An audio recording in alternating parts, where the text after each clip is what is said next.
pretty decent graphics, isn't it?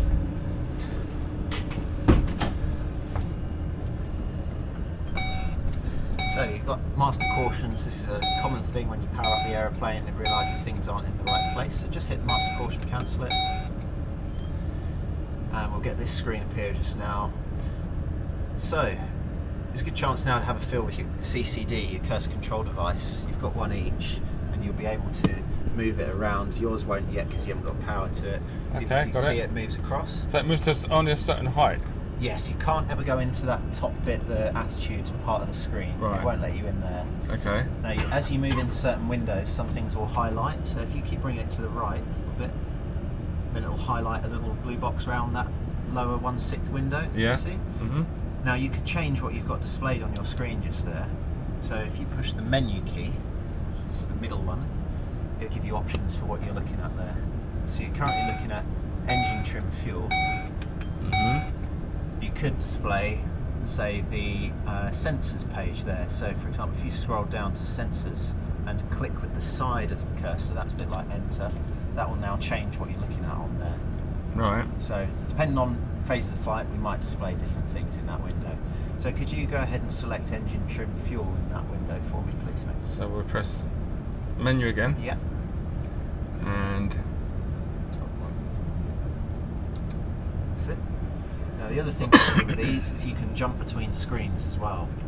So to move your cursor quickly into this screen, you can use the Mexican hat, which is down here. So knock it across to the right and you'll see your cursor jump. Right. Now you can do the same thing as in this window here, and you can change stuff around. Okay. Just highlights which one. Exactly, yeah, and you can sort of change them. If you push menu now, for example, you'll see that you've got loads of different options of things that we could display in there. Right. Nav, waypoints, charts, AFIS, CMF stuff, video, all sorts of things. It's quite cool. Anyway, for now, just push menu once more to get rid of that key. So you would have had a look at the batteries and seen that they've connected up. So now we're going to tie the buzz bar. And we see that that shows on the screen here, the buzz is tied, and you get a message, buzz tied. And now you can do the APU test. So push and hold the fire test button. This is simulating fire detection. Push the silence button on the front of That there one. and it'll silence the horn. Push it again. There you go, it's got a silence horn. Now push the master warning, it should get rid of that. Got all the lights showing across here. And now if you release, they'll all start to go out and this one will take longest to go. And eventually we'll lose the CAS message telling us we've got a fire. So that's the test complete. So now we can start some power to the aircraft through the... How would we get power without the engines? APU, yeah. So over here, we're going to turn the APU master on. And we always display nav lights with an APU master on. And so that's, when it's dark, it's showing you that for this particular switch that it's off. If you cycle the button again, you'll get logo, and that's what we want for the APU. Now, push the start stop. Look on the lower bit down here, APU starting up. You've got N1 increasing, you've got temperature increasing, and you can hear it as well.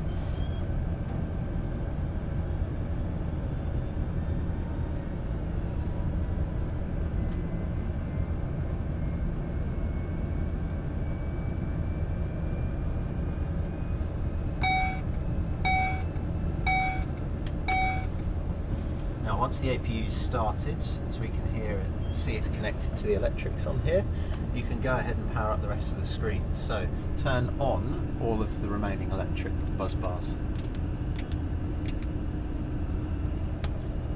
Cool. Now your screens will start to come to life. Whilst we wait on those, you can go ahead and turn on the emergency lights to the on position. You have to pull it to that. Check in the cabin, the lights are on. Now you go to arm. Fasten belts, you can turn on. Next, no smoking. Seriously? Yeah. Cabin, if you push it twice, it'll go to all, so that's now in the normal position. And now you've got some screens, so just have a little play with your CCD now and you see how it'll move across into the various different elements. You can select various pages. That's it. this one. What do you notice by looking at that screen first off? It's big. It's big, and there's a hell of a lot of stuff on there, right? There's a lot of things on there.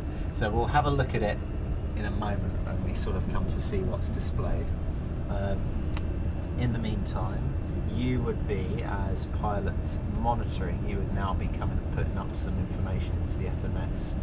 So with your CCD Mexican hat switch, I want you to get yourself down here, and where it says update FMS position, the top half, that's it.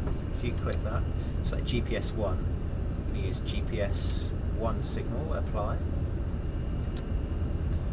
Now we're going to get a nav line. Now in the real world this would take about 5 to 10 minutes. I'm going to speed that process up slightly. So now we can see where we are on the nav screen at the top. Now with your cursor, who's in the top screen? It's you, isn't it, Val? If you bring your cursor to that window like you have it, now you've got a retractor, which is a windy switch here. If you have a go twisting that, you'll see the range of that change. Inner or outer? So zoom it in so we can have a look. Okay, and then zoom it right out and you can sort of see how the ranges change. So this is your sort of map scale. So that's the outer knob, isn't it? Yeah. And the inner knob the does? inner knob does smaller increments. Right. One, I think. So when it's zoomed in all the way, does it clear up? Probably set to a range of about 2.5 miles or 3 miles, something like that for now. And where does it say that? On the left-hand side, 5 miles. Let's go with that. That's Okay. nice. Saul, I want you to go to where it says auto speeds. This is all part of the sort of pre-flight checking that we do. These are all the speeds that the FMS are going to target for the aeroplane, broken down by sector. So takeoff, departure, climb, cruise. The aeroplane knows which phase of flight it's in, and it will target a certain speed. So for example, in the climb, it's going to target 260 knots, and then when it reaches 26,500 feet, it's going to change over to Mach number 5.74 in the climb. We can change these speeds just in here. If you can set SF2 to VREF plus 25, so twist your retractor around to the left, keep going, and it'll use the big knob and it will come up with some options there. So if you set VREF plus 25, use the small one to change them in smaller increments, that's it. And now click to input that and then bring the cursor up to SF1, and for that we're going to be VREF plus 30 for that one, please. So these are like manoeuvre speeds in the aeroplane. Cool. Now you're going to bring up the pre-flight. This is how we tell the aeroplane our flight plan. And again, this will be pilot monitoring. So click your menu key just in here, and we can change that to the flight management. That's basically our FMS in this aircraft. So we need to fill out anything with square circles. So we've got a keyboard that we can use to type things in. We're going to be an origin of KJFK. And right, chaps, are you ready? Ready? So my hand's on the teller. That's it. So Saul, control slightly forwards, and whenever you're ready, Val, stand the throttles halfway up. Feet on the floor? Feet on the floor, on the rudder pedals, on the bottom half, that's it. No more than that until they stabilise. And now fully forward. And power set will be your call. Power set.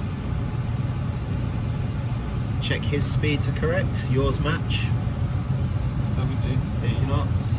Hand on the Mark control, controls. good. You see the V1 on there? Yep. Good. Straight with the rudders now, Val, that's good. V1. Hand off. Rotate.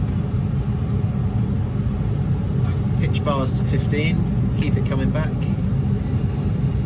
Good, now look at the green symbol. You are now the green symbol.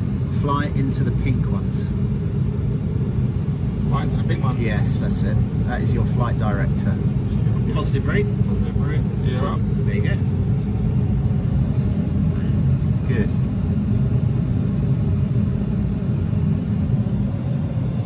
Nice.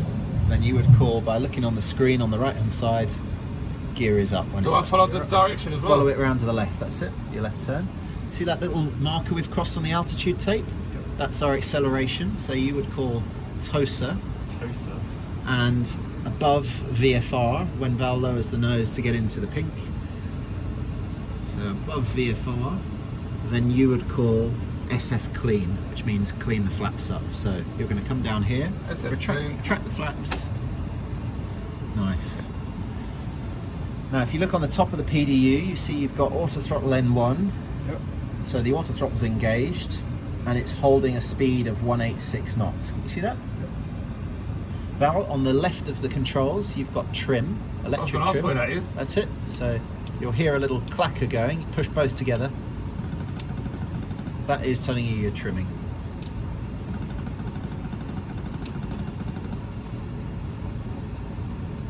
Go ahead and turn the yaw damper on.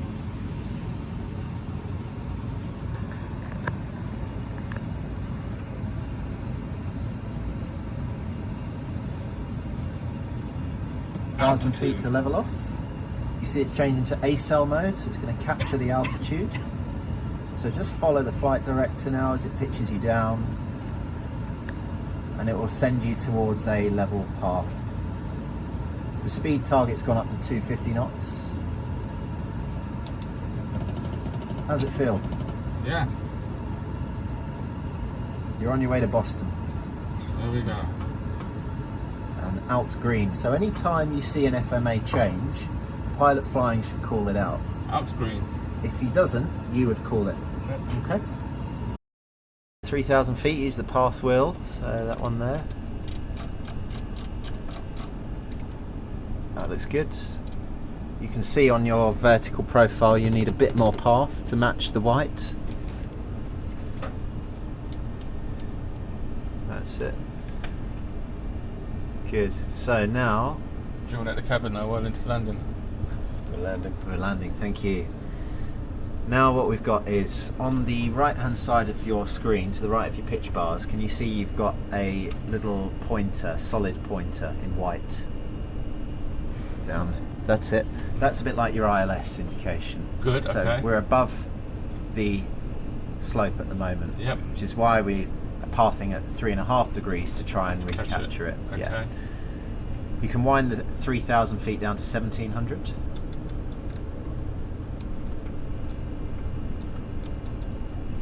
That's it. And now that we've got that indication there, we can actually arm the approach mode, which will get the aircraft to fly the approach. So that's the approach button just on there. There we go. So you've now got LNAV and VGP as your modes, and the aeroplane is going to capture and fly that vertical profile. So it's going to centre LNAV green, autopilot green, and VGP VGP. green. Good. Just engage the auto throttle, so we're speeding up a bit. That's it. Did it disconnect? Yeah. So Maybe when you freeze down. yeah, I think that's what it is. Now, Saul, you would now at this point, when we get below 190 knots, is What's the limit? you'd expect it's struggling to slow down. That's all. So you'd expect brake one. Val to call for, you'd have to call for the gear down next. Gear down. So below 190 knots, you can do that. Gear down. Gears down, shut up the... And SF2, you'd select. Have Yeah. you got the air brake on? Yeah, so we slow down. How'd you get it back up? There you go. No, just push it. And SF2. SF2. Can you see the synthetic runway Yep. in your picture just there? Yeah. It sort of does an outline to it as well, doesn't it? Yeah, that's right. I mean, it's weird. It feels like we're banking to the right. We're slightly offset on this approach as well, which makes it quite What, exciting. you think we're banking to the right? It just feels like it. I don't think it feels that. That's funny. Now call for SF3, the last stage. SF3. Go ahead and select that. That's Shadow the controls with your hands now. Right hand on the throttles. And you would go ahead and do the before landing checklist. Okay, before landing check, landing gears, 3 greens, slats flaps. 1,000 feet. Okay. Check is complete. Now if you disconnect. Or autopilot. Yep, Now. yep. Look out ahead of you. Keep everything exactly the same. One more. And the throttle disconnect. Not yet. Just push once more of the autopilot disconnect to get rid of the sound. Follow your guidance still. And can you see the runway lights ahead of you just there? Yep. Good. So now visually manoeuvre yourself to the centre line. Yeah, small little changes here. I'll give you a little bit better weather as well. Help 500. Good. Keep following that guidance. See, it's giving you a little bit of left indication there. Now disconnect the auto throttle. Auto And a throttle. second push to cancel the noise. Good. You want to get the aircraft down a bit more. You've got 4 whites. So small changes. Good. 300. So we're looking for at 30 feet, gentle flare. Minimums continue. 30 feet, gentle flare, and close the power levers. We're talking about 2 degrees pitch change for the flare. It's very gentle.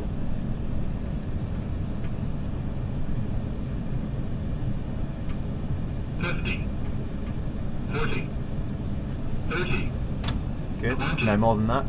$10, $5, Floating. Okay. Feet on the floor, flat, reverse is available. Remaining. Your top's now saw, hand on the tiller valve, both feet flat, nicely done. 2,000. Through 60 knots you call it, 60. cancel reverse, Reverse cancel. good. And then just keep the aircraft coming down to a stop. Nicely done. Parking brake on. How was that? Yeah, that's pretty cool. I must say. Well done. Well.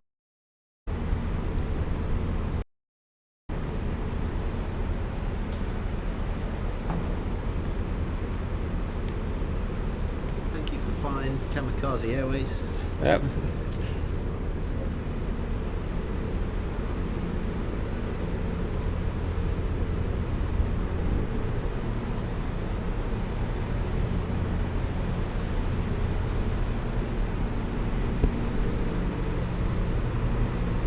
Bombardier.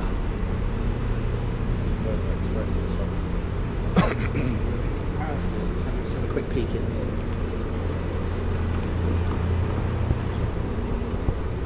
This is the Global Express. That's neat, isn't it? So this is the precursor to the Vision flight deck. This will be a Global 5000. This is a very capable machine, but it's much older. Haven't got any of those fancy cursor track. To be fair, the Vision jet, Vision cockpit is very nice.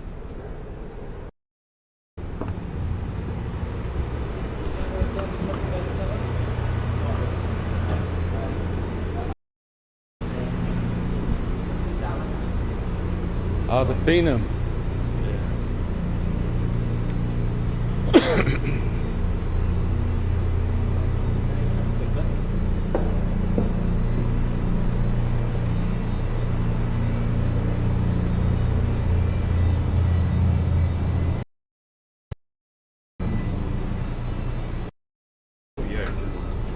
Yeah. Oh, it's too dark. Can't see. There you go. This is G1000, G3000. G3. Yeah. That's what you want, isn't it? Yeah, but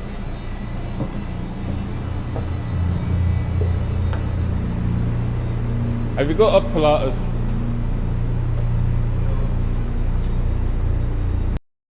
Yeah. Makes sense. I'm just going to nip to the movies. Are we back in the canteen? Go through, bring back in here if you like. Yeah. Go get something to drink. There's